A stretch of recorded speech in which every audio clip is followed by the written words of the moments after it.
Assalamualaikum warahmatullahi wabarakatuh.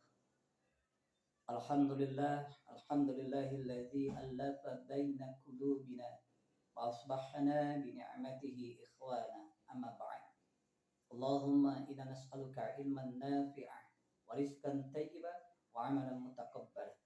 Ikhwatul iman, shaimin wa shaimat yang dirahmati oleh Allah Azza wa Jalla. Syukur kita kepada Allah dengan berbagai macam limpahan karunia dan nikmatnya sehingga kita sampai kepada bulan Syahrul Quran, bulan di mana Allah menurunkan Al-Quran, sehingga bagi orang-orang yang beriman punya kewajiban untuk senantiasa membaca, tidak mentadaruskan, mempelajari Al-Quran, karena Al-Quran adalah mukjizat yang nyata yang masih ada di dunia ini yang datang kepada baginda besar Muhammad Rasulullah SAW. Dan betapa meruginya mereka yang ketika memasuki syahrul Ramadan, syahrul Quran, tapi mereka tidak mengkaji, tidak mempelajari, dan tidak mau membaca Al-Quran. Kenapa?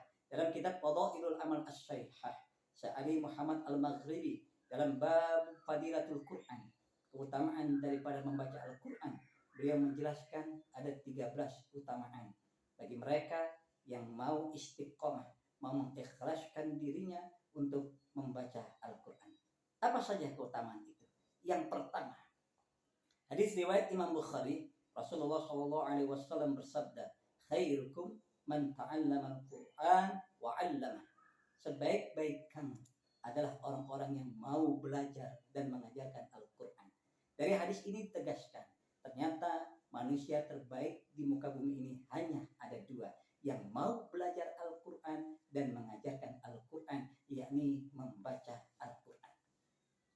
Yang kedua, keutamaan mereka yang istiqomah dan mengikhlaskan dirinya untuk membaca Al-Quran, baik di bulan Ramadan atau di luar bulan Ramadan, adalah bahwasannya Al-Quran yang dia baca, Al-Quran yang dia pelajari, Al-Quran yang dia tadabburi, maka nanti kelak pada hari kiamat akan datang menjadi syafaat, pembela, penolongnya di hadapan Allah Azza wa Jalla.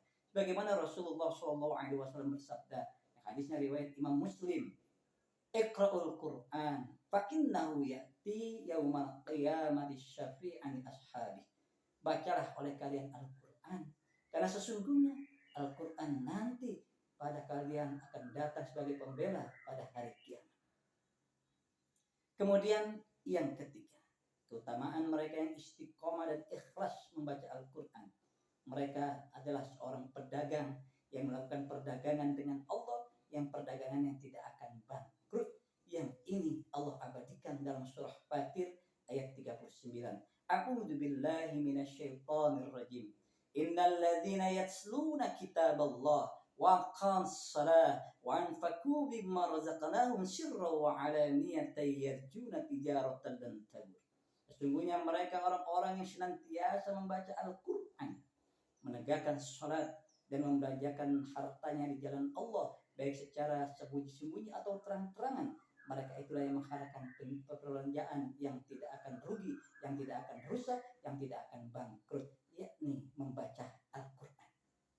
Sebagaimana Rasulullah SAW bersabda dalam hadis riwayat Imam At-Tirmidzi yang hadisnya hasan sahih, man qara'a harfan min kitabillah, siapa yang membaca satu huruf dari kitabullah Al-Quran, falahu bihi hasanatin, maka baginya mendapatkan satu kebaikan, wal hasanatu bi asyri amsalha, dan setiap kebaikan akan dilipat gandakan menjadi 10 pahala. La aqula alif lam mim harfun, tidak aku katakan alif lam mim itu satu huruf, walakin alifun harfun, walakin lam mim harfun, walakin mimun harfun.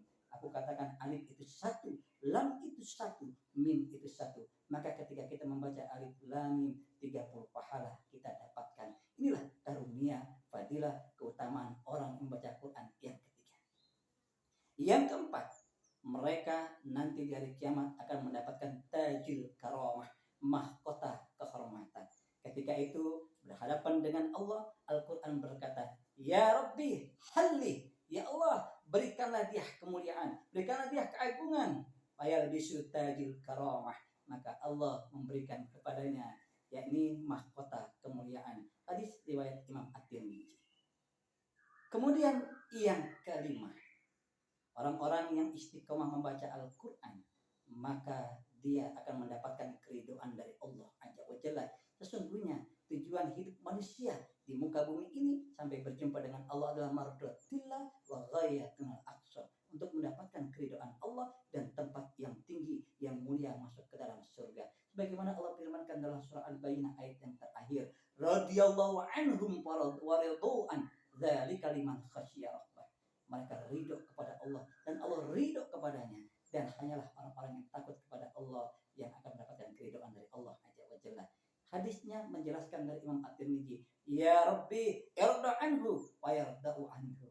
Ketika Al-Quran berkata kepada orang yang membacanya, ya Allah, aku ridho kepada dia, karena ketika di dunia dia bersusah payah, dia berlelah-lelah untuk membacaku, maka aku ridho kepadanya, ya Allah. Fayarda anhu, maka Allah pun berkata, sesungguhnya aku meridhoi apa yang kau ridhoi wahai Al-Quran. Maka berbahagialah kita termasuk orang-orang yang diridhoi oleh Allah Azza wa Jalla. Mudah-mudahan 5 keutamaan ini yang kita akan sambung dengan selanjutnya sampai ke 13 menjadikan motivasi kita untuk selalu